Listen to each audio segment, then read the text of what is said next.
Ce cours est destiné aux élèves de 4e année maths et 4e année sciences expérimentales. Je me présente, Fawzi Jawahdou, professeur de sciences physiques au lycée Carthage Birsa. Donc, ce travail que nous allons faire aujourd'hui a été fait avec la collaboration de mon collègue, M. Khaled Bendoula, professeur au lycée pilote de Tunis, et sous la direction de M. Fawzi Hammami, inspecteur général des sciences physiques. Bien, vous vous rappelez que dans l'autre séance, nous avons parlé de la stabilité du noyau d'une façon générale et de la stabilité du noyau. D'accord? Donc, on rappelle quand même que le noyau est une particule qui est constituée par des protons et des neutrons. Ces protons et ces neutrons sont donc associés ensemble par des forces nucléaires qu'on appelle donc communément une interaction forte. Donc, et nous avons dit par la suite que ces noyaux-là pouvaient être soit stables, soit instables. Pour connaître le degré d'instabilité des noyaux, donc, vous vous rappelez, nous avons parlé de l'énergie de liaison du noyau et nous avons surtout insisté sur l'énergie de liaison par nucléon. Parce que pour comparer les énergies de deux noyaux, il vaudrait mieux, et c'est plutôt beaucoup plus intéressant, de comparer les énergies de liaison par nucléon, étant donné que les noyaux n'ont pas tous la même grandeur. Il y a de petits noyaux dont le nombre de protons et de neutrons est assez petit, et il y a de assez grands noyaux où le nombre de protons et de neutrons, donc, il est assez grand. Donc, nous allons commencer tout d'abord par indiquer les objectifs de la leçon d'aujourd'hui. Donc, on va, alors aujourd'hui, essayer de justifier l'émission de rayonnement radioactif, et on va voir de quoi il s'agit. Donc, on va parler de rayonnement radioactif et on va essayer de justifier l'origine de ces rayonnements-là. Puis, par la suite, on va essayer d'écrire les équations des réactions nucléaires spontanées, étant donné que notre chapitre aujourd'hui s'intéresse aux réactions qui sont spontanées. Puis, on va passer par la suite à l'application de la loi de désintégration radioactive pour les durées multiples de périodes. On va expliquer par la suite de quoi il s'agit. Et en fin de compte, nous allons essayer d'exprimer l'activité et de définir l'activité d'une substance radioactive dans l'échantillon d'une manière donc beaucoup plus précise. Et puis, on va donc essayer par la suite de faire quelques applications là-dessus. Donc, alors, avant de passer à la suite, je vous propose donc une vidéo assez intéressante qui va nous permettre de voir le principe de la désintégration et des réactions nucléaires. Donc, c'est une vidéo qui parle de la stabilité des noyaux. Donc, je vous propose, donc, on va la regarder ensemble. Univers. Il existe de nombreux éléments formés au cours de son histoire. Au sein de l'homme, hasard minuscule, se cachent des trésors, les briques essentielles qui ont permis l'émergence de la vie. À l'échelle du micromètre, on trouve les cellules qui contiennent elles-mêmes les macromolécules comme l'ADN. Ces longues molécules sont des assemblages de milliers d'atomes. L'atome, quant à lui, est si petit. Il est à la limite de l'imaginable. Pourtant, nous savons depuis 100 ans qu'au sein de cet atome se cache un objet encore 100 000 fois plus petit. C'est le noyau. Les noyaux sont composés de protons et de neutrons. Le plus simple d'entre eux ne contient qu'un seul proton. On l'appelle l'hydrogène. La répulsion entre particules de même charge, dite répulsion coulombienne, interdit la cohésion entre deux protons. Le seul noyau a deux constituants est le deutérium, l'autre isotope stable de l'hydrogène. Bien qu'il soit très rare, il contient un proton et un neutron liés par l'interaction forte. Cette force attractive permet de former de nombreux édifices stables, comme deux protons avec un ou deux neutrons. Ce sont les isotopes stables de l'hélium. On classe ces noyaux en fonction de leur nombre de protons et de neutrons. Il existe deux noyaux stables de carbone, contenant chacun 6 protons, mais un nombre de neutrons différent. Il y en a 6 pour le carbone 12 et 7 pour le carbone 13. On observe aussi 4 noyaux de fer ayant un nombre de constituants différents. Ce sont les isotopes stables du fer. Il existe ainsi un peu moins de 300 noyaux stables dans la nature. Ils sont tous représentés sur cette carte, les plus lourds se situant au voisinage du plomb. S'ils ne ressentaient que l'interaction forte, les noyaux auraient le même nombre de protons et de neutrons. Mais la répulsion coulombienne pousse ces édifices à inclure plus de neutrons, déplaçant les noyaux stables du côté des noyaux riches en neutrons. Alors il existe d'autres noyaux, mais ils sont instables. On dit qu'ils sont radioactifs, c'est-à-dire qu'ils se désintègrent spontanément en une autre espèce. On estime qu'ils sont près d'une dizaine de milliers. Ceux qui sont représentés ici, sur cette carte, sont ceux que l'homme a pu synthétiser dans des accélérateurs. Les noyaux radioactifs peuvent se désintégrer de différentes façons. Pour certains, c'est la radioactivité bêta, associée à la transformation d'un seul nucléon. Pour d'autres, c'est la radioactivité alpha, dans laquelle une particule d'hélium 4 est émise. D'autres encore fissionnent spontanément. Le noyau se casse en 2 morceaux. La tendance d'un noyau à se désintégrer dépend de la cohésion des protons et des neutrons en son sein. L'importance de leur lien, qui est ici représenté verticalement, illustre la stabilité du noyau. Bienvenue dans la vallée de la stabilité creusée par une étrange rivière où tend à couler toute la matière de l'univers. Les désintégrations des noyaux instables apparaissent alors comme le plus court chemin pour rejoindre la stabilité. Sur le flanc à droite s'agrippent les noyaux trop riches en neutrons. En convertissant un neutron en proton, la radioactivité bêta est un processus très efficace pour redescendre de ces pentes escarpées. À chaque étape, l'espérance de vie du nouveau noyau formé augmente et le trop-plein d'énergie est évacué par un électron et un neutrino. La réorganisation du noyau peut aussi s'accompagner de lumière, l'émission de rayons gamma. En se déplaçant vers les noyaux très lourds, 2 autres processus permettent au noyau d'évoluer vers la stabilité. Le premier est la fission. Un noyau très lourd tel que le californium-252 peut se scinder spontanément en 2 fragments. Ces nouveaux noyaux produits sont beaucoup moins lourds, mais ils sont très riches en neutrons. Ils se placent donc sur le flanc droit de la vallée et ils vont évoluer vers la stabilité par une cascade de désintégration bêta.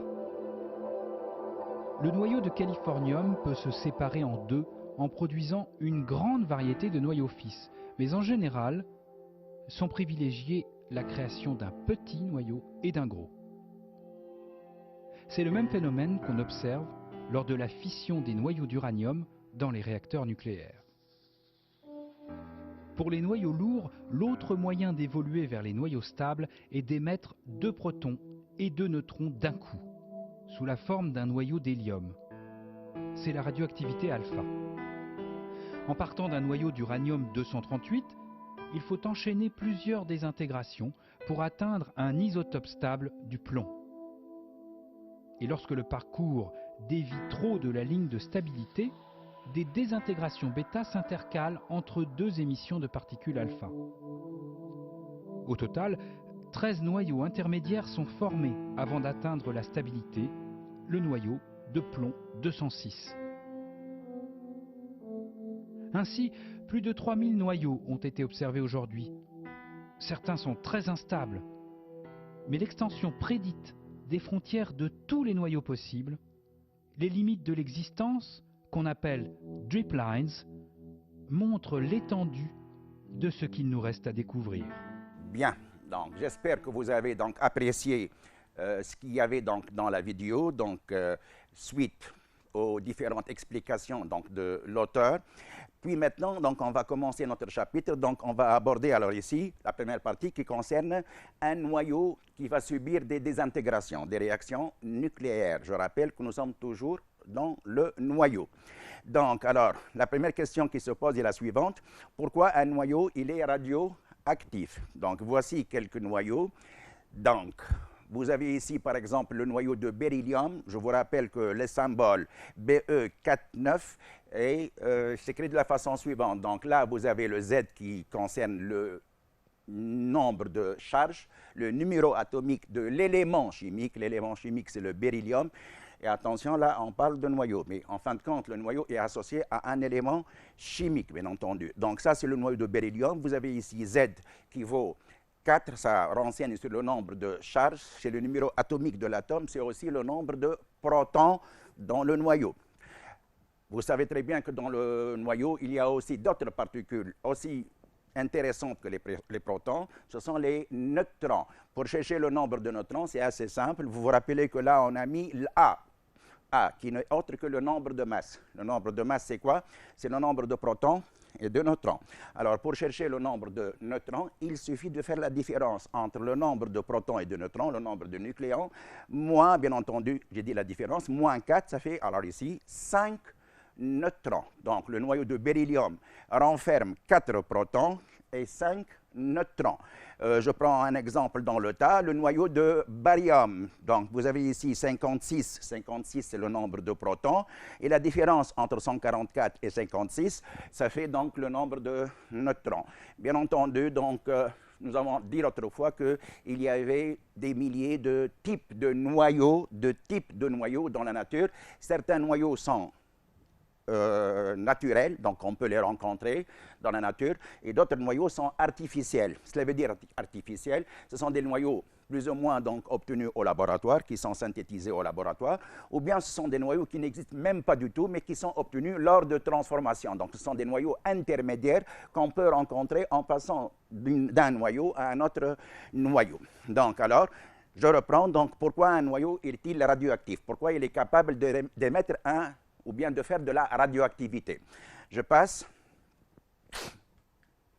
Alors, ce sont des rappels que nous avons déjà vus avant, donc j'essaie un peu donc, ici d'insister là-dessus, étant donné que ce sont des choses extrêmement importantes dans ce chapitre. Donc, à l'intérieur du noyau, il existe entre les nucléons, les protons et les neutrons, il existe entre les nucléons des forces d'interaction répulsives et attractives. Rappelez-vous, on en a parlé de ça. Dans le noyau, il y a des protons qui sont chargés positivement. Donc, forcément, qu'est-ce qu'il y a entre les protons? Des forces répulsives, des forces électrostatiques, des forces coulombiennes, ou bien une interaction coulombienne qui pousse les protons à se disperser, à s'éloigner les uns des autres. Donc, et on a dit que plus ou moins le noyau, il est compact, donc il y a des protons et des neutrons. Donc, sûrement qu'il y a d'autres forces qui sont en train de vaincre ces forces, cette interaction coulombienne. Et ces forces-là, on les a appelées des forces nucléaires. Vous vous rappelez donc en troisième année que nous avons parlé de l'interaction forte. Ce sont des forces qui poussent les nucléons les uns vers les autres de façon à assurer la cohésion du noyau. Donc le noyau, donc, il est compact. Bon, bien entendu, il peut être donc instable, mais du point de vue donc particules, ce noyau-là, il est compact. Donc il y a des protons et des neutrons qui sont plus ou moins, allez, on va parler donc dans le tas on va dire qu'ils sont collés les uns aux autres. D'accord? Bien. Donc, on passe à la phrase suivante. Alors, si les forces répulsives, ce sont les forces d'interaction électrostatique entre protons. Bien sûr, les neutrons donc n'obéissent pas à ces forces-là, puisque les neutrons, ce sont des particules, comme leur nom l'indique, ce sont des particules électriquement neutres. Donc, si les forces répulsives sont supérieures aux forces attractives, les forces donc nucléaires, donc, le noyau peut se casser, donc il devient instable. Et là, lorsqu'il devient instable, vous imaginez la suite, donc il va essayer de réagir pour évoluer vers un état soit stable, soit plus stable. Généralement, un noyau, lorsqu'il évolue, il évolue vers un état plus stable que le précédent. D'accord? L'essentiel, donc, un noyau, s'il réagit, c'est suite à un degré d'instabilité. D'accord? C'est suite, bien entendu, à un déséquilibre entre les forces, d'une part les forces coulombiennes et d'autre part les forces nucléaires. Puis, alors, lorsqu'un noyau est instable, il se désintègre en émettant d'autres particules. Là, je passe à la radioactivité. J'essaie de commencer avec la notion de radioactivité. Donc, j'ai dit alors ici que lorsqu'un noyau est instable, il se désintègre en émettant d'autres particules. On va expliquer quelles sont ces particules-là, on va les voir en détail. D'autres particules plus petites que le noyau, et ça se comprend. Alors, et un rayonnement gamma. Essayons donc tout d'abord d'expliquer de quoi il s'agit. Qu'est-ce que c'est qu'un rayonnement gamma? Vous connaissez la lumière, c'est une onde électromagnétique. C'est une onde qui est caractérisée par sa longueur d'onde et sa fréquence, c'est dans un milieu donné, bien entendu. Alors, la lumière est une onde électromagnétique. Elle est obtenue, je ne vais pas m'attarder là-dessus, elle est obtenue suite à la superposition de deux champs magnétiques, un champ magnétique et un champ électrique. Donc, vous prenez deux champs, l'un électrique, l'autre magnétique. Lorsqu'ils se superposent les deux et ils sont perpendiculaires, ça donne une onde qui est capable de se propager soit dans le vide, soit dans la matière. D'accord? Le rayonnement gamma qui est obtenu à partir de la désintégration des noyaux, c'est un rayonnement qui ressemble à la lumière, sauf que c'est un rayonnement qui n'est pas visible. Tout comme, par exemple, le rayonnement X, tout comme les rayonnements ultraviolets, ils ne sont pas visibles. Tout comme les rayonnements infrarouges, ils ne sont pas visibles eux aussi. Vous savez très bien que la lumière, c'est un domaine assez restreint, assez limité de couleurs qu'on peut voir. Les autres couleurs, on ne peut pas les voir, si on peut appeler ça par des couleurs. Donc l'essentiel.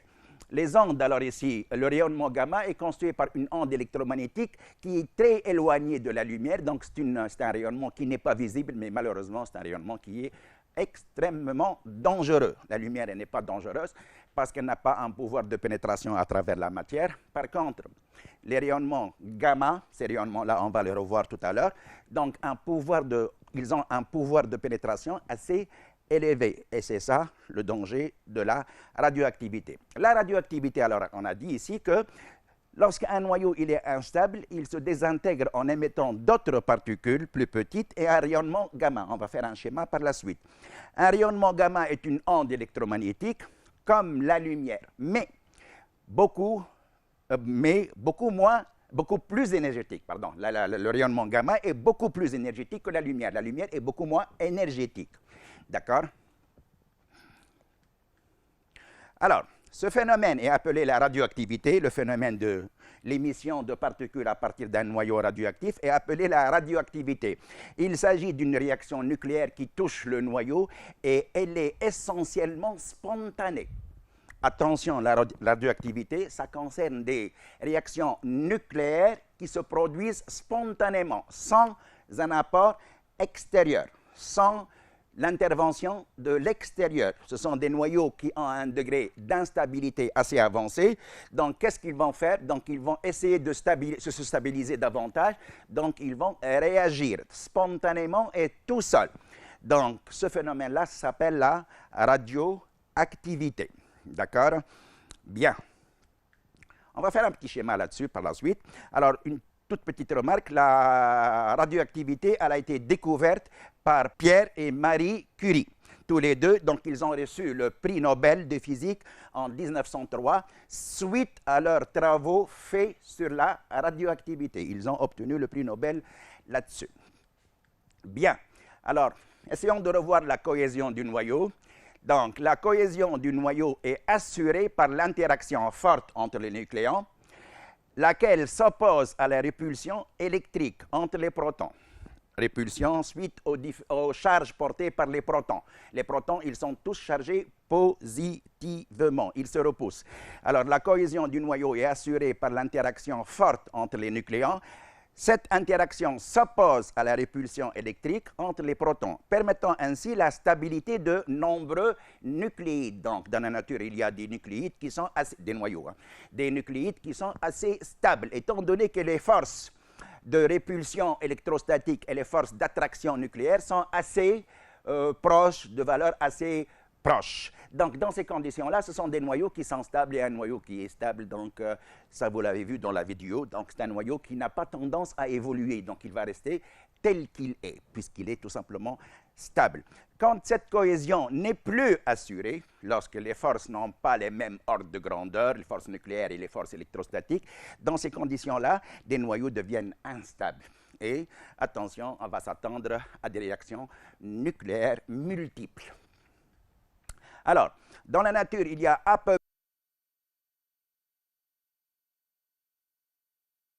près 270 types de noyaux. Attention, nous avons dit l'autre fois qu'il y avait une centaine d'éléments chimiques, hydrogène, carbone, chlore, azote, oxygène, magnésium, uranium, et ainsi de suite. Il y a une centaine d'éléments chimiques, mais il y a des milliers de types de noyaux de nucléides. Pourquoi? Parce que nous avons dit alors que certains éléments chimiques, comme l'hydrogène d'ailleurs, ils possèdent plusieurs isotopes. Entre autres, nous connaissons 3 types d'isotopes de l'hydrogène. L'hydrogène H1,1, l'hydrogène H1,2 et le tritium, l'hydrogène H1,3. Donc, on a dit alors ici qu'il y avait dans la nature à peu près 270 nucléides stables. Il ne faut pas s'attendre à ce qu'ils réagissent. 70 nucléides instables. En plus, instables, donc qui sont naturels, attention. En plus, il y a 1000 et encore donc un peu plus que 1000 des nucléides instables qui ont été produits artificiellement. Tout à l'heure, j'ai parlé de noyaux artificiels et de noyaux naturels. Alors, voici donc tout d'abord la radioactivité qui accompagne, donc le premier cas, la radioactivité qui accompagne la désintégration spontanée. La désintégration spontanée. Donc, c'est la radioactivité, donc bien entendu. Mais dans la radioactivité spontanée, il y a 2 types de réactions. Il y a des réactions qui concernent les noyaux qui sont naturels. Il y a celles qui concernent les noyaux qui sont artificiels. Commençons par le début. Alors, la radioactivité naturelle, celle qui est obtenue à partir de noyaux qui sont donc présents dans la nature, qui sont naturels. Donc, avec une petite illustration, vous remarquez là qu'il s'agit donc d'un noyau où il y a uniquement des protons et des neutrons, et ça on le sait. Et à un moment donné, ce noyau-là, c'est un phénomène donc, aléatoire et imprévisible, ça vous le savez déjà. Donc à un moment donné, ce noyau-là, il va se désintégrer, il va subir une propre dissociation, il va émettre des particules. Eh bien, quel type de particules il peut émettre? Il peut émettre soit une particule alpha, et là on va l'appeler un rayonnement alpha, donc ça concerne le noyau d'hélium, on va expliquer tout doucement tout à l'heure. Puis, c'est possible que le noyau qui est radioactif, qui est instable, il puisse émettre donc des électrons, et là on appelle un tel rayonnement un rayonnement bêta-. Et dans la totalité des cas, suite à une émission alpha ou bien suite à une émission bêta- ou bien même suite aux émissions des deux ensemble, c'est très possible. On a toujours alors ici un rayonnement gamma. Rappelez-vous, j'ai dit ici que le rayonnement gamma, c'est de la lumière invisible, donc alors qui se propage sous forme d'une onde. Vous connaissez les ondes, donc elle est caractérisée. Donc, ce rayonnement-là, il est caractérisé par une longueur d'onde. Je vous rappelle que la longueur d'onde, c'est célérité multipliée par période ou bien célérité divisée par la fréquence. Donc, généralement, on peut soit associer à ce rayonnement-là sa longueur d'onde ou bien sa fréquence. Ça caractérise le type de rayonnement qui est un rayonnement obtenu spécialement à partir de la radioactivité. Ça ne ressemble pas à autre chose. Bien entendu, donc, on va essayer d'étudier ces désintégrations nucléaires, ces émissions nucléaires petit à petit. D'accord? Donc, cas par cas. Bien, commençons alors ici par la radioactivité alpha. Rappelez-vous qu'un noyau, il peut émettre une particule alpha. Donc, je vais expliquer de quoi il s'agit avant, puis on va donc essayer de revoir le texte. Donc, qu'est-ce que c'est que la radioactivité alpha? Donc, on va faire un petit schéma ensemble. Donc, vous avez alors ici un noyau.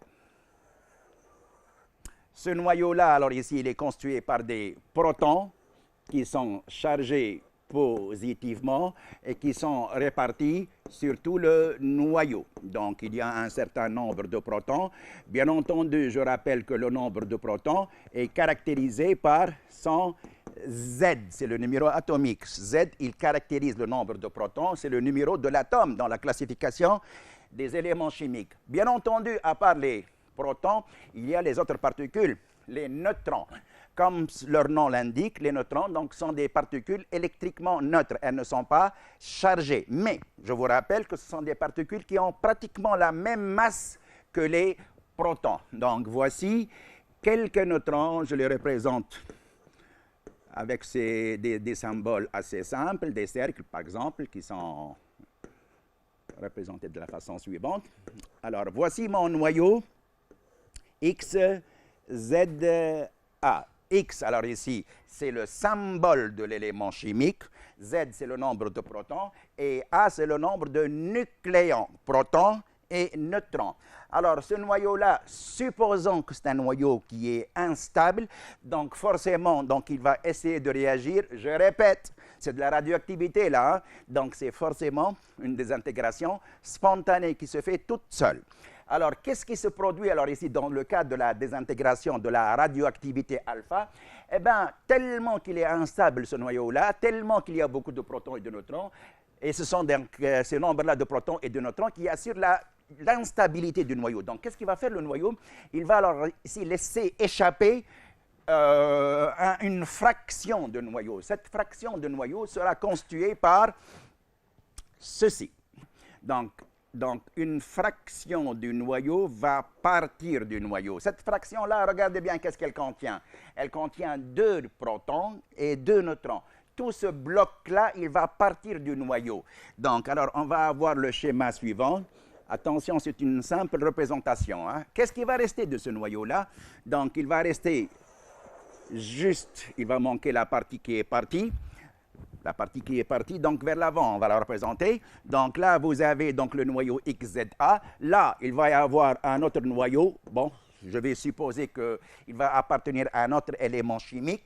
Il va avoir un nombre de charges, un nombre de protons Z' et un nombre de masse A'. Donc, vous avez alors ici les protons et les neutrons qui restent dans la partie obtenu à partir du noyau. Et, bien entendu, nous avons dit ici qu'il y a un fragment de noyau qui est parti. Cette partie-là, elle comporte 2 protons et 2 neutrons. Apparemment, cette partie-là n'est autre que le noyau d'hélium. Pourquoi le noyau d'hélium? Parce que le noyau d'hélium, il comporte 2 protons, ça on le sait, donc 2. Et puisqu'il y a 4 nucléons en tout, ça fait 4. Cette particule-là va être émise avec une certaine vitesse. Eh bien, c'est ça la radioactivité alpha. Donc là, on va l'appeler le noyau pair, c'est celui qui subit la désintégration, la radioactivité. Ça, c'est le noyau obtenu, on va le noter comme étant le noyau fils. Rappelez-vous, c'est comme en chimie, solution mère à partir de laquelle on prépare une solution phi par dilution. Là, c'est plutôt un noyau pair qui, suite à une transformation spontanée, donne un noyau fils qui n'a plus la même constitution. C'est une différence de particules, bien entendu. Apparemment, vous devez être capable, dès le départ, d'imaginer que ce noyau-là, il va avoir 2 protons en moins et 2 neutrons en moins, puisque les 2 protons et les 2 neutrons sont partis, et c'est ça la particule que nous avons dit tout à l'heure, que nous avons appelée par particule émise. Donc, ce type de rayonnement-là s'appelle un rayonnement alpha. Donc, le rayonnement alpha, ou bien la désintégration alpha, c'est le fait à ce que le noyau donne à sa place un noyau fils. Ce noyau-là, il peut être bien entendu stable comme il peut être instable. Et s'il est instable, il va lui-même donc réagir. Et il va y avoir émission d'une particule avec une certaine vitesse assez grande quand même, donc en fin de compte avec une certaine énergie cinétique. Voici le schéma global de la désintégration alpha. Nous allons reprendre tout cela et nous allons essayer par la suite d'expliquer donc tout doucement avec les équations. C'est bien sûr le terme nucléaire spontanée. Spontanée, elle se fait toute seule, sans un apport extérieur, et c'est une réaction nucléaire puisqu'elle touche le noyau. Donc, si un jour ou l'autre, on vous demande, par exemple, on vous donne une équation qu'on va donc essayer d'écrire maintenant, et on vous dit quelles sont les propriétés d'une telle réaction, vous dites qu'il s'agit d'une réaction, bien entendu, nucléaire qui touche le noyau, ce n'est pas une réaction chimique, et bien entendu, elle est spontanée. Et vous devez, bien entendu, indiquer le mode de désintégration. Là, nous sommes en présence d'un mode de désintégration désintégration de type alpha. Qu'est-ce que c'est que le mode alpha? C'est le fait d'avoir la particule noyau d'hélium He2 4. Donc, alors, il s'agit d'une réaction spontanée au cours de laquelle un noyau pair se désintègre pour donner un noyau fils, on l'a expliqué, plus stable. Et une particule alpha qui n'est autre que le noyau d'hélium. Donc, cette explication-là, ce passage-là, se traduit par une équation. Voici l'équation de la réaction qu'on va essayer d'écrire. Donc, là, vous avez le noyau pair, à savoir XZA. Je n'ajoute rien du tout ici. Donc, ça va donner spontanément un nouveau noyau et la particule alpha qui est connue. Vous allez me dire la chose suivante. Bien entendu, le noyau pair, on le connaît d'avance. On connaît le noyau qui va subir la radioactivité. Vous allez me dire comment on peut reconnaître le noyau fils. Eh bien, comme d'habitude, on va écrire les lois de conservation. Et on en a parlé l'autre fois, les lois de conservation donc, sont en nombre de 3 pour le moment. Donc, il va y avoir conservation du nombre de charges Z. Donc, il doit y avoir donc, égalité entre Z de départ et Z à la fin. Puis, il va y avoir conservation du nombre de masse A et conservation donc, de l'énergie. On verra donc l'énergie plus tard. Donc, alors, pour chercher donc, ici la composition du nouveau noyau appelé noyau fils, donc on va écrire les lois de conservation. Alors, A' et Z', les grandeurs qui caractérisent le noyau fils. Hein. A' et Z' sont reliés à A et Z par des règles de conservation du nombre de nucléons A et de la charge électrique Z. Donc, on peut écrire ici que Z à gauche, noyau pair, est égal à somme des Z à droite, fils plus particule émise. Donc, ça nous donne Z égale à Z' plus 2, ce qui permet d'écrire que Z' égale à quoi? C'est Z moins 2. Alors, voici l'expression de Z'. De la même, donc, on va essayer de chercher l'A'. Pour cela, donc, on écrit la conservation de A. Nous pouvons écrire que le nombre de masses qui se trouve à gauche doit être égal à la somme des nombres des masses des deux particules qui sont écrites à droite. Ce qui nous permet d'écrire ici que A est égal à A' plus 4. Et donc, ça nous permet d'avoir A' est égal à A moins 4. Juste une petite remarque avant de passer à la suite. Étant donné que le numéro atomique du nouveau noyau elle est égal à Z moins 2, vous imaginez bien qu'on ne retrouve plus l'élément chimique. Si vous avez ici un certain élément chimique, l'élément chimique X n'est plus conservé puisqu'il n'y a plus le même nombre de charges. Bien entendu, tout le noyau, donc, il va être donc transformé là. Hein. Donc, on va essayer donc d'écrire l'équation définitive qui accompagne cette transformation. Eh bien, donc, l'équation est la suivante. Donc, là, vous avez le noyau pair donc, de composition ZA qui va donner le noyau fils. Donc, le nombre de charges, il est diminué de 2 et le nombre de masse, il est diminué de 4. Donc, ça fait A moins 4, le nombre de masse qui n'est autre que le nombre de nucléons, plus, bien entendu, la particule alpha. Donc, nous allons maintenant passer à un exemple assez particulier dans lequel on va donc essayer de voir un exemple de réaction de désintégration alpha. Je prends donc un exemple de noyau assez particulier, le noyau de radium. Bien entendu, j'ai oublié de vous dire que cette radioactivité-là est une radioactivité qui généralement concerne les noyaux qui sont lourds. Quels sont les noyaux qui sont lourds? Eh bien, tout simplement, ce sont les noyaux qui ont un nombre de charges Z assez grand. Assez grand, donc qui dépasse 80, quelque chose comme ça. Justement, alors voici un noyau qui est assez lourd, c'est le noyau de radium. Donc, il y a 88 protons et 226 nucléons. Ce noyau-là, alors ici, va subir la désintégration alpha, donc il va donner un noyau fils. On va chercher donc la composition du nouveau noyau. Alors, puisque donc là, on a Z' qui est égal à Z moins 2, donc le nombre de charges, c'est 88 au T de 2, ça fait 86. Donc, l'élément qui possède donc un Z qui est égal à 86, l'élément qui est classé 86e dans le tableau de classification périodique, c'est autre que le noyau de radon. Le symbole du radon, c'est Rn. Donc, c'est comme ça qu'on fait pour déterminer le type de noyau. Bien entendu, en ce qui concerne maintenant l'A, Donc là, vous avez 226, donc on doit donc enlever 4. Bien sûr, il y a 4 particules qui sont parties, 4 nucléons. Ben, qu'est-ce qui reste? Il reste 222. 222, ça ne caractérise pas le radon. Hein, ça ne caractérise pas le radon. Le radon est essentiellement caractérisé par son Z, et c'est tout. Alors, vous avez la particule alpha qui est émise avec une certaine vitesse. La particule alpha n'est autre que le noyau d'hélium. Je mets en relief la transformation. Donc, voici la transformation qui nous intéresse, d'accord? Et on peut, si vous voulez ici, écrire l'équation de la réaction correspondante.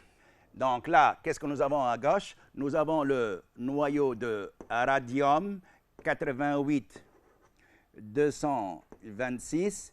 Ça doit donner sans aucun apport extérieur. Le noyau de radon, bien entendu, donc Z va diminuer de 2, ça nous fait 86. A va diminuer de 4, donc ça nous fait 222. Plus, bien entendu, la particule alpha qui n'est autre que le noyau d'hélium. Vous vous rappelez que l'hélium est classé numéro 2 dans la classification périodique. Donc il y a l'hydrogène, puis l'hélium numéro 2. Donc il y a dans l'hélium 2 protons et, bien entendu, par loi de conservation, ça fait 4. Voici l'écriture de la loi de conservation, des lois de conservation et en fin de compte l'écriture de l'équation de la réaction qui met en jeu donc la désintégration de type alpha. Bien, on passe maintenant au deuxième mode de désintégration, la désintégration de type bêta-. C'est quoi le bêta-? Tout simplement, c'est le fait d'avoir, au lieu d'avoir une particule émise qui est le noyau d'hélium, vous vous rappelez tout à l'heure, donc au cours de la désintégration alpha, il y avait émission d'un noyau d'hélium. Là, plutôt, on va avoir émission d'un électron. Je comprends bien que vous allez me dire la chose suivante. Vous allez donc me dire que d'où provient l'électron, puisqu'on parle de noyau. Et dans le noyau, il y a des protons et des neutrons uniquement. Eh bien, on va voir ensemble que l'électron, c'est vrai qu'il provient du noyau, mais à partir de certaines transformations, parce que dans le noyau, il n'y a pas d'électrons. Alors, je reviens. Je dis alors ici que la radioactivité bêta- est une radioactivité qui permet d'avoir un électron qui est émis. Hein. Donc, alors, il s'agit d'une réaction toujours nucléaire et spontanée, comme pour la radioactivité alpha, au cours de laquelle un noyau pair se désintègre pour donner un noyau fils plus stable comme d'habitude, et une particule bêta- qui va être émise avec une assez grande vitesse. Donc, l'explication, ou bien l'équation qui va traduire cette réaction sera la suivante. Donc, vous avez toujours le noyau pair XZA qui subit une transformation spontanée, donc vous n'ajoutez rien du tout. Vous voyez très bien que j'insiste là-dessus. Hein, pour donner un nouveau noyau. Ça peut être donc un élément chimique qui est autre. Ce n'est plus l'élément X, j'ai dit que ça peut être. Hein. Et pour Z' et A', donc on va essayer de chercher tout à l'heure. Bien entendu, j'ai dit ici qu'au cours de cette désintégration-là, il y a émission d'une particule bêta-. C'est l'électron. Et l'électron, je vous rappelle que son symbole, c'est -1, puisqu'il y a une charge opposée à celle du proton, une charge négative. Et dans l'électron, il n'y a pas de nucléon, ni proton, ni neutron, donc ça nous fait 0. Donc on a vu ces symboles-là dans la séance précédente. Bien, alors pour chercher alors ici le nouveau noyau, le noyau fils comme d'habitude, nous avons toujours les lois de conservation. Conservation de Z et conservation de A, conservation du nombre de charges et conservation du nombre de masses. Ça va nous permettre d'écrire, alors à la suite, A' et Z' sont reliés à A et Z par les règles de conservation du nombre de nucléons et de la charge électrique, ce qui nous permet d'écrire que A est égal à A' plus 0. Donc, A' est égal à A tout simplement. Donc, nous conservons le nombre de masses. Et pour la conservation de Z, nous avons Z égale à Z' moins 1. Donc, Z égale à Z' moins 1, ce qui nous permet de chercher Z' qui est égal à Z plus 1. Z' égale à Z plus 1 avec un nouveau nombre de charges. Vous êtes d'accord avec moi qu'il va s'agir non pas d'un noyau nouveau, d'un noyau autre, mais plutôt même d'un élément chimique qui est autre, étant donné que l'élément chimique est caractérisé par son Z. Donc, puisque le Z, il a changé, donc il ne s'agit plus du même élément chimique. Donc, alors, voici l'équation de la réaction généralisée qui permet de traduire donc la désintégration bêta-. Je vous laisse donc visualiser l'équation avec détail. Bien. Donc, voici un exemple de désintégration β-. Donc, on va prendre un noyau assez particulier, donc le noyau de plomb, qui est classé numéro 82. Classé numéro 82, donc forcément, il possède 82 protons, et donc automatiquement non, bien sûr, mais il contient 212 nucléons. Vous devez être capable de chercher le nombre de neutrons, ça fait la différence. Donc, 112 plus 18, je pense que ça fait 130. Quelque chose comme ça. Bien, donc le plomb, alors ici, il est radioactif β-. Donc, qu'est-ce qu'il va faire alors ici? Il va libérer l'électron. Donc, c'est un électron là. On a dit que la radioactivité β-, c'est le fait à ce que le noyau, il libère un électron. Donc, c'est le mode de désintégration β-. Et à la place de ce noyau-là, il va y avoir un nouveau noyau, c'est le noyau fils. Donc, pour déterminer, juste une petite approche, pour déterminer alors ici la composition Z et A' de ce nouveau noyau, il suffit d'écrire les lois de conservation. Alors ici, vous avez 82, et là, vous devez avoir un nombre qui est égal à plus 1. Donc, 82 plus 1, ça fait combien? Ça fait 83. Là, on reconnaît l'élément bismuth, Bi. Et donc, automatiquement, A doit être conservé. Donc, si vous avez ici 212, donc on retient ici 212. Donc, je mets en relief l'illustration. Donc, voici le mode de désintégration β-. Bien entendu, parfois, on peut vous demander la chose suivante. Parfois, on vous donne le noyau père et on vous donne aussi le noyau fils. Et on vous demande de déterminer le mode de désintégration. C'est comme d'habitude. Donc, il faut toujours écrire les lois de conservation, conservation de Z et conservation de A. Mais dans ces conditions-là, vous devez connaître le noyau père et le noyau fils. Donc, vous pouvez par la suite déterminer la particule émise, la nature de la particule émise, et reconnaître le mode de désintégration considéré. Bien. Donc, ça, c'était la désintégration β-. Alors, nous avons dit tout à l'heure que la désintégration β-, c'est le fait à ce qu'un noyau, il libère un électron. Or, on sait ensemble que le noyau, il ne contient pas d'électrons. Donc, alors, comment peut-on expliquer l'émission de cet électron à partir du noyau? À partir du noyau. Donc, nous avons une toute petite idée là-dessus. Alors, regardez bien ce qui se passe. On va tout d'abord lire donc le petit texte là-dessus. Donc, la désintégration β- se produit pour des nucléides instables. Bien entendu, ça c'est classique. Tous les noyaux instables vont subir des transformations, par exemple β-. Ce sont des noyaux instables qui normalement sont très riches en neutrons. Donc, le nombre de neutrons, il est assez grand. Alors, qu'est-ce qu'il va faire le noyau là? Donc, il va se débarrasser de quelques neutrons.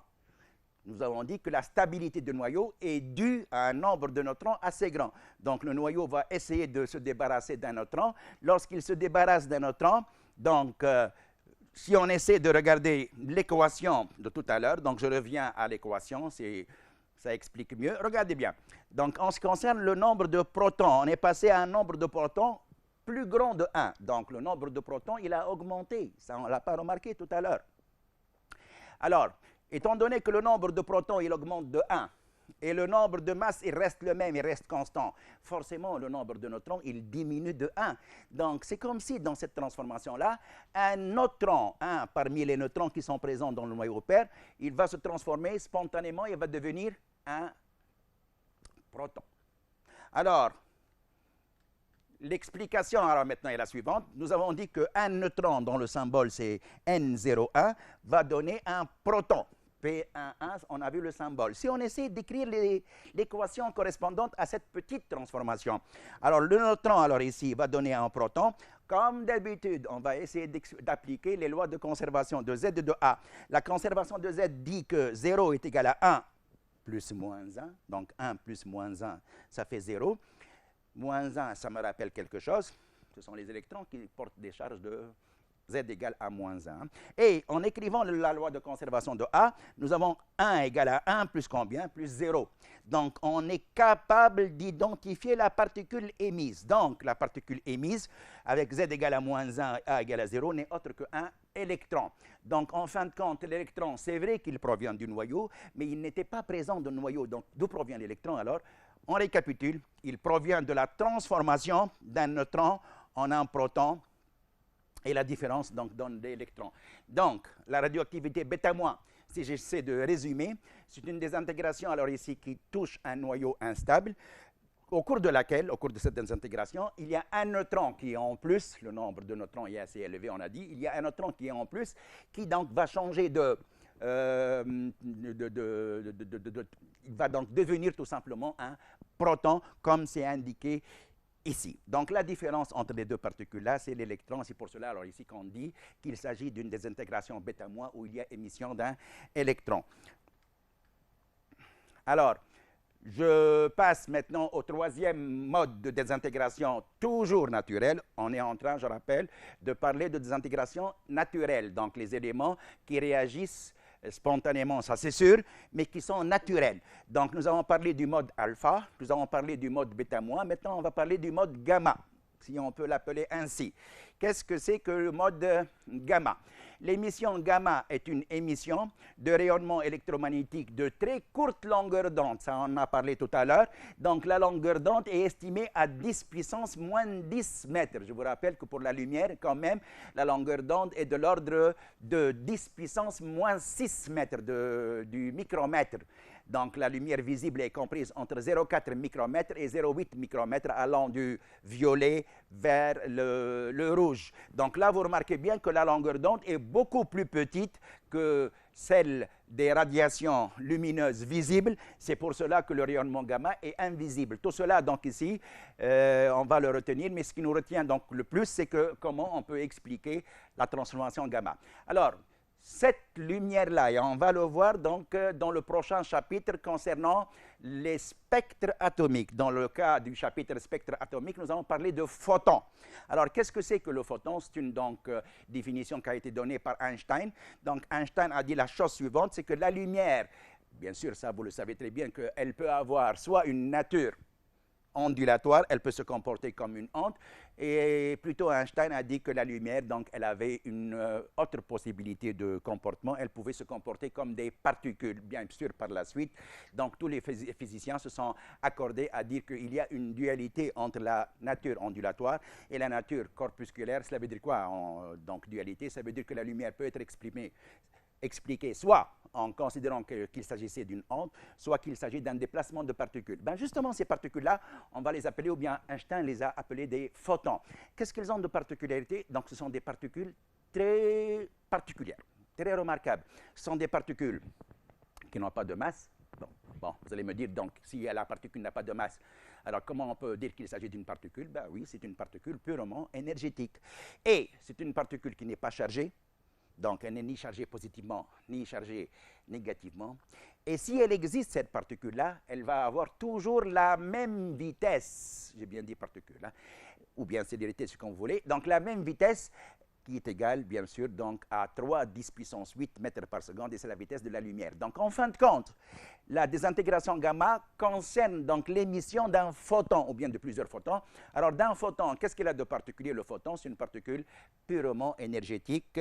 Elle n'a pas de masse et elle n'a pas de charge. Contrairement aux autres modes de tout à l'heure, le mode alpha et mode β-. Donc, je récapitule, l'émission gamma est une émission de rayonnement électromagnétique de très courte longueur d'onde, inférieure à 10 puissance moins 11 mètres.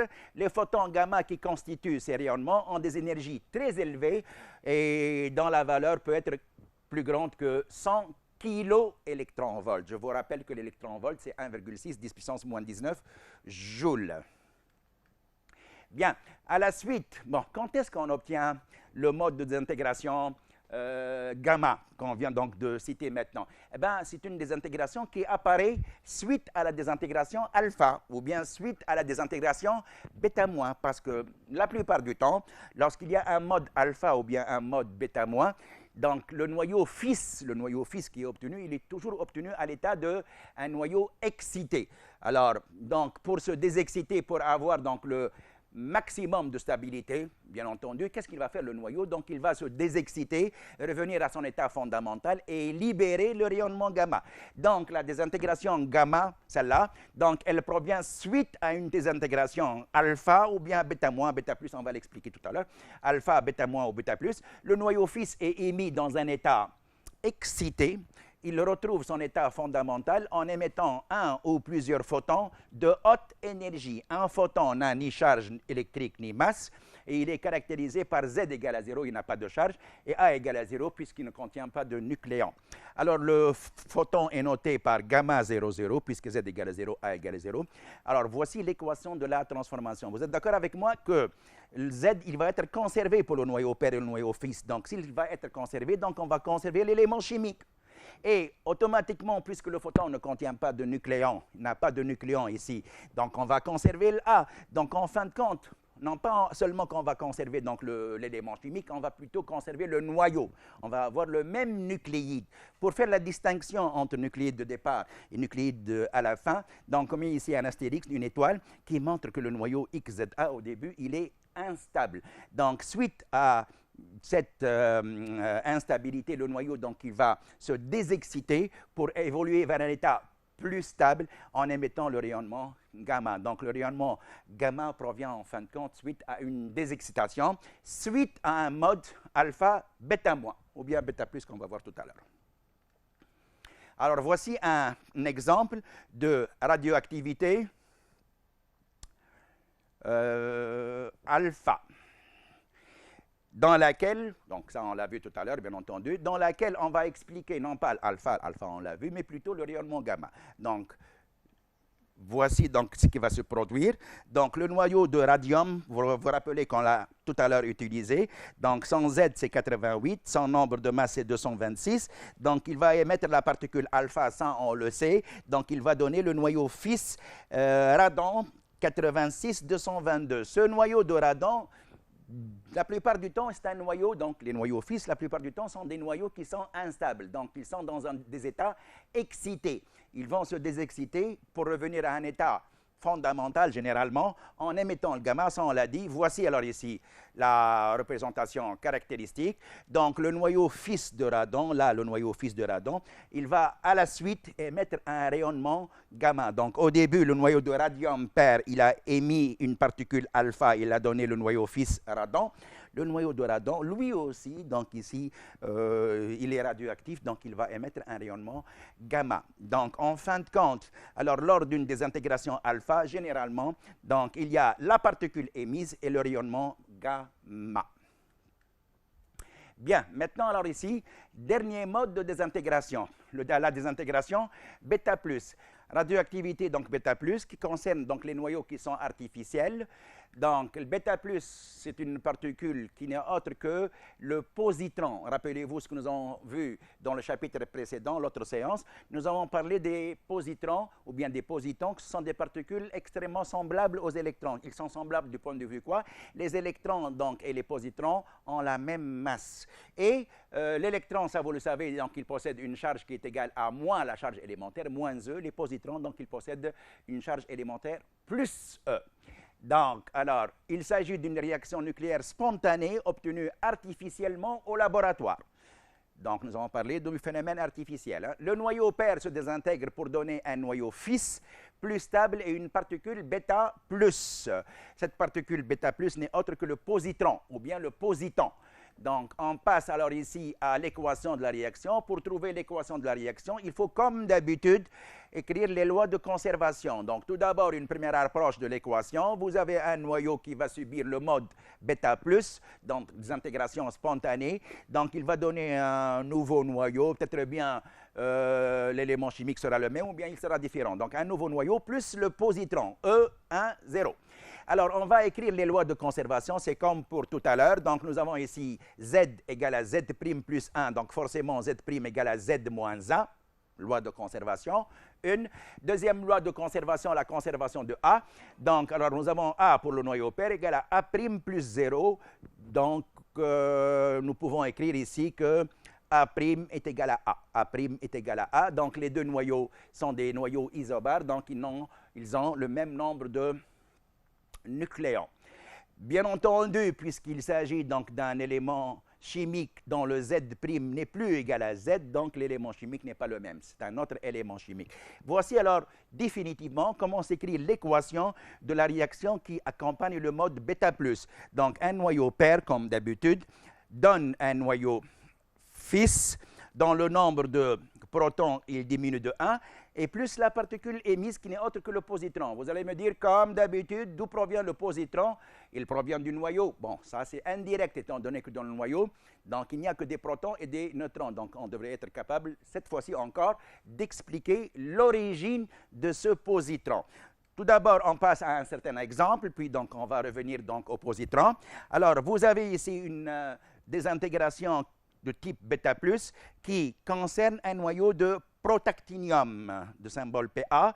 Dans Z, il vaut 91, et dans A, vaut 230. Donc, le nombre de protons, ça fait 130 plus 9, 139. Donc, il y a 139 neutrons. Ce noyau-là, alors ici, suite à une instabilité avancée, donc il va donner le noyau dont le nombre de charges, il vaut 90. Rappelez-vous que nous avons dit que le noyau fils va avoir un nombre de charges qui est dans le nombre de protons, c'est Z-1. Donc, au lieu d'avoir 91, on va avoir 90. 90, si on regarde la classification périodique des éléments chimiques, donc ça va concerner l'élément thorium. Donc, on reconnaît les éléments par leur Z et uniquement par leur Z. Donc, on va avoir un noyau de thorium. Donc, voici la composition du thorium, plus une particule qui émise. Cette particule-là n'est autre que le positron. Je mets en relief donc la transformation. Je vous laisse regarder donc le schéma. On peut encore agrandir. D'accord? Bien entendu, je tiens à vous faire la remarque qu'on peut parfois vous donner le noyau père, le noyau fils. En écrivant les lois de conservation, vous êtes capable de chercher le type de la particule émise et le type ou bien le mode de désintégration associé. Alors, l'origine de ce positron. Alors, cette désintégration-là, rappelez-vous ce que nous avons dit tout à l'heure. Nous avons dit que la désintégration bêta- est due à un excès de neutrons. Là, je pense que plutôt, ça va être l'inverse. Je reprends donc l'équation de tout à l'heure. Donc là, vous avez le protactinium. Le protactinium donc, va donner le thorium dont le nombre de charges, il diminue. Donc, il va y avoir disparition d'un proton, puisque le A reste la même. Le nombre de masse reste le même. Donc, forcément, alors ici, si le nombre de protons, il diminue, le nombre de neutrons, il va augmenter. Donc, dans cette transformation-là, il va y avoir l'inverse de la désintégration bêta-. Tout à l'heure, on a dit qu'un neutron s'est transformé en un proton. Cette fois-ci, c'est plutôt l'inverse. C'est un proton qui va se transformer en un neutron. Pourquoi? Parce qu'apparemment, ce noyau-là, il a un excès de protons. Et lorsqu'un noyau il a un excès de protons, ça le rend donc assez instable. Et donc, qu'est-ce qu'il va faire par la suite? Donc, il va se stabiliser davantage. Donc, dans ces conditions-là, un proton, il va partir. Donc, justement, voici l'explication. Un proton va partir, donc, il va se transformer en un neutron. La différence, donc, on va la voir ensemble. Donc, un proton donne un neutron. Voici les symboles, donc, associés.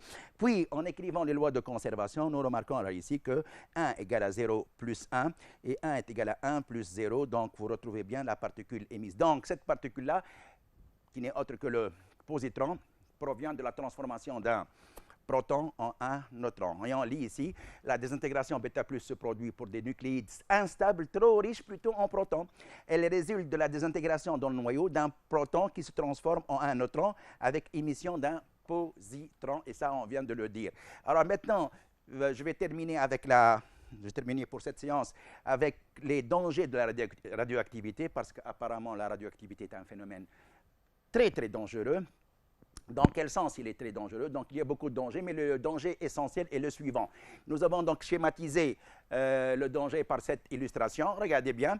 Donc là, vous avez le noyau d'hélium. Le noyau d'hélium est une particule un tout petit peu grande quand même par rapport aux autres, bien entendu. C'est relatif. Hein? Elle contient 2 protons et 2 neutrons. Un noyau d'hélium, lorsqu'il se propage dans la nature, c'est une particule extrêmement invisible, bien entendu. Elle est extrêmement petite, donc forcément, elle est invisible. Donc, elle n'a pas le pouvoir de passer à travers un papier. Donc, elle est arrêtée par un papier. Donc là, vous allez me dire que puisqu'elle ne peut pas passer à travers même un bout de papier, donc c'est une particule qui n'est pas très dangereuse. Je suis d'accord avec vous. Alors, par contre, maintenant, regardez bien le cas du positron ou bien le cas de l'électron. Positron ou bien positron. Hein. Le cas de ces deux particules-là, donc ce sont des particules qui peuvent passer à travers une feuille de papier, et là, ça commence à être assez dangereux. Mais elles sont arrêtées, ces particules-là, elles sont arrêtées par une plaque d'aluminium. Donc l'aluminium arrête le rayonnement bêta- et bêta+, alors que le rayonnement gamma, regardez bien, il peut passer à travers une feuille de papier, il peut passer à travers une feuille d'aluminium, mais il est arrêté par une très très belle couche de béton armé. Donc, alors, imaginez bien qu'une personne se trouve donc entre ces deux corps-là, donc ça va être donc catastrophique. Donc le rayonnement donc, gamma est un rayonnement qui est pénétrant. Il pénètre donc ici dans le corps humain et il cause des maladies extrêmement particulière. Ainsi s'achève notre émission.